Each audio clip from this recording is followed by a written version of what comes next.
What's up, tribe? How you guys doing? Go ahead and hit that subscribe button, and I hope you like this video. This is the Real Housewives of Beverly Hills, season 12, season 12 episode. What episode are we on? Oh shoot, season 12, episode 8. Okay, so we start this episode off. We have Garcelle with Cherie. Now, Cherie is a really good friend of hers. We've been waiting for her to come on the show all season. We heard that she was going to be a friend of the show this season. I didn't think it was going to take till episode 8 for us to get to her. But for those who don't know who Cherie is, she is Will Smith's ex-wife. She is the mother of his oldest son, Trey. And she's friends with Garcelle. And so they have a conversation. And it's basically a conversation to introduce us to her. You know, she's Will Smith. Ex-wife, and we talk about co-parenting and how they're such good co-parents and how they've gotten along really well over the years, and so yada yada yada. We also found out that Garcelle used to date Will Smith, but it was after he was with her, so they ain't know each other back then. So no girl code was broken. Boom. Then we see Crystal at home. I guess she had some sort of like Instagram or YouTube situation where she does drinks of the week and all of that. Because y'all know they dubbed her like the bartender or whatever. So we see her mixing up her drinks and all that good stuff. And it's like, oh, okay, cool, whatever. Her brother is back in the country. Remember, he got stuck with her during COVID, but he was like a big pop star over in Asia. So he went back over there. He released a new album, and now he's back with her. Cool. We meet her husband, who she said is just a big old kid, She said he seems like a really cool guy. He really does. Later on in the episode, he is dancing and having himself a good time at Garcelle's party. He is one of those guys that gets on the dance floor and he don't care whether he on beat. He don't care about how he is just having a good time, and he is in the moment, and I can appreciate that. So then we see Kyle with Mauricio. And they get to talking about this text that Diana just sent out, child. Diana just sent out this text that's giving us her whole medical history, and I'm not trying to make light of the fact that the woman had a miscarriage and she was bleeding and she had all kinds of medical issues, but her tone was just very, I don't know. And then at the end, she was like, well, I normally wouldn't do this in a public forum, but I'm telling everybody this because I don't want Garcelle to think that I'm being rude. I guess because she's not going to go to Garcelle's party. But then she ends up going to Garcelle's party, and then she don't understand why people are looking at her sideways when she showed up at the party. Girl, whatever. We're going to get to Miss Diana, okay? We're going to get to Miss Diana. But yeah, all the ladies got the text, and all the ladies' response was basically the same. Like, ooh, girl. Like, whew. Then we see Miss Erica at a photo shoot. She's got pretty little mess hair extensions. She said that she, basically the phone stopped ringing. Wasn't nobody trying to get her to do nothing and pay, basically her only income right now is the show because everything else has sort of fallen by the wayside due to her legal issues. So she getting back on track. Yes, good for you, girl. Good for you. Okay. Then we have Dorit and Sutton. Now, basically, Sutton goes over to Dorit's house, and they're, having cookies. Her mom is there. And again, they have this whole montage about how her family came out to help Dorit and be there to support her through this time. That's great. But her mama had made some cookies, honey, for them. Now, I will say, I do like that Chanel suit that Dorit has on in her confessional this week. That gold Chanel suit with that Chanel necklace. Now, listen, Dorit. Now, I might give you a hard time about a lot of stuff, but sometimes, girl, when you get it right, you get it right, okay? That gold Chanel suit, you got that one right. That's cute. That's real cute. And it looks nice on you, okay? It looks nice on you. But you know that, girl. You know that. Anyway, so the funny thing was, so Sutton gets to talking to Dorit about what happened on the plane with Diana and basically how Diana made her get up out her seat. And Sutton was like, girl, I didn't have no assigned seat. Like, I got to sit wherever I wanted to sit. And later on in the episode, Kyle said the same thing. So it was clearly specifically aimed at Sutton. Diana just didn't want to be around Sutton. Diana has decided that she doesn't like Sutton, that she's not rocking with Sutton.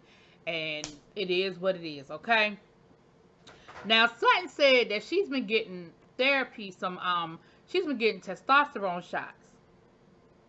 And that has helped her out a lot. And all I could think about was, you know what? I see the difference. Because remember, and I said that earlier this season too. I said, what happened to the Sutton that needed the roller on her face because she had such anxiety and she used to get so nervous trying to talk to the other ladies and all of that. And she just seemed to be real around this year. Like, she's had a couple of scenes where she's like, "Rah." And last year she wouldn't do that. So maybe it's some testosterone shots, honey. Maybe it's the testosterone shots. I'm just saying. I feel like they helping. But anyway, Dorit is trying to defend Diana, talking about, well, I think she's clumsy with her words, but I really don't think she meant what, yada, yada, yada. And Sutton was like, girl, stop. Miss me with that. Miss me with the clumsy with her words. Miss me with that. And I already told you I talked about the plane seat. So then we see Garcelle with her sons. Her son Oliver flew in and he surprised her at the Real. They brought him out. It was her birthday surprise and all that good stuff. And she was just talking about how happy she was to have her sons there for the party and all that good stuff. And so we see her getting ready for her party, honey. So we see everybody getting ready to go to the party, and we found out that Diana is coming to the party. Now, again, after that text that Diana left, I don't think anybody, well, I know, because everybody was saying that they didn't think she was coming to the party, because she said she was on bed rest, and she was hemorrhaging, and she had been bleeding for 10 weeks, and all these things that were going on, and how the trip just was too much, and it took too much out of her, and she just couldn't do it, and so I was just really confused. Why you at the party? So she shows up at the party with her fiance. Kyle is at the party. Well, everybody's there, child. Everybody's at the party. And everybody looked nice. Now, first of all, Erica is drunk. Drunk boots, drunk boots, boots drunk. And what I thought was interesting is that later on in the episode, Erica says to the bartender, I need you to break the rules just for me. Break the rules. So did production cut Erica off? Because what rules are we breaking? Like, why you can't have another drink? I feel like production might have cut Erica off and she got the bartender to make her a drink anyway. That's the only thing I could think of. Because what rules? Because y'all drink all the time. Like, they give y'all the liquor. Like, they want y'all to get drunk. So I ain't know what rules they were talking about other than Erica was already so intoxicated that they cut her off. Anyway. But child, Erica was drunk boots. Child, she was drunk as hell. So at the party, like I said, Garcelle's dress was cute. Her birthday cake was a Birkin. And of course, they were clowning her about her Birkin, child. Because she said, listen, I just can't wrap my brain around spending that much money for a purse. Now, if somebody want to buy it for me, that's cool. But as for me and my credit card, it will not be swiping down to the Hermes, okay? For the Birkin. It just won't be doing that. Now, on the other hand, Diana has a $250,000 Birkin. You heard me the first time. A $250,000 purse.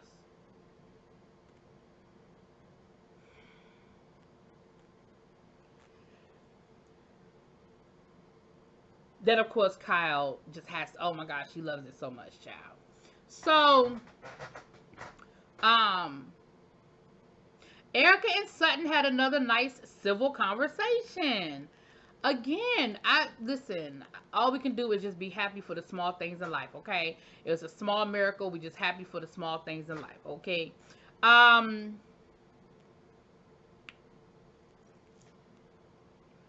Then they cut the cake. Garcelle said how happy she was for everybody to be there. They all got on the dance floor and was having a good time. At one point, Sutton decided that this was a good opportunity for her to talk to Diana.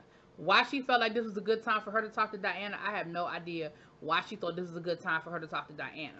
And Diana chose violence that day, okay? Because she absolutely had no intention of trying to have a good faith conversation with Sutton. And now I will say this, Sutton, the way you started that conversation was not nice.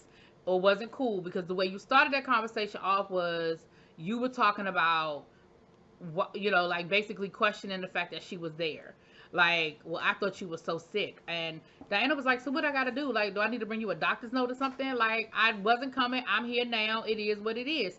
Now, I'm gonna be honest on that one. I'm kind of with Diana on that one. Girl, I told you I was having some medical issues, but I'm here now. So clearly, between me, my doctor, and my fiance, we good with me being here. Now that I was with, kind of with Diana, but that's where we part ways. After that, Diana was rude to Sutton. She was absolutely rude to Sutton. Hold on, I wrote down some of the things.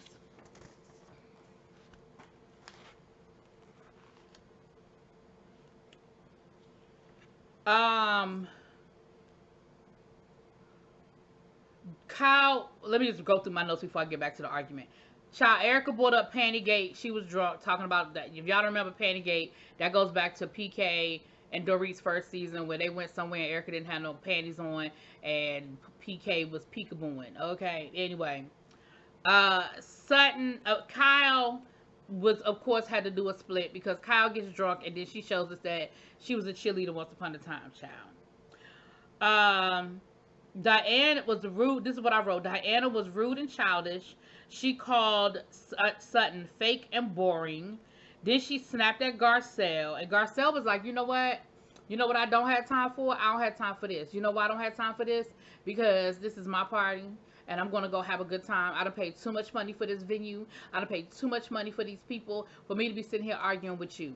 And then at one point, everybody rushed over there. And Sutton and Diana were like, we don't need you. We're good. We're good. And, of course, everybody ended up walking away except for damn Kyle. Now, Kyle, I gotta get you. Because Kyle is sitting there defending Diana. What defense? Because Diana didn't call Sutton fake. She didn't call her this. She didn't call her that. She been rude to her. She's been disrespectful. She been cutting her off.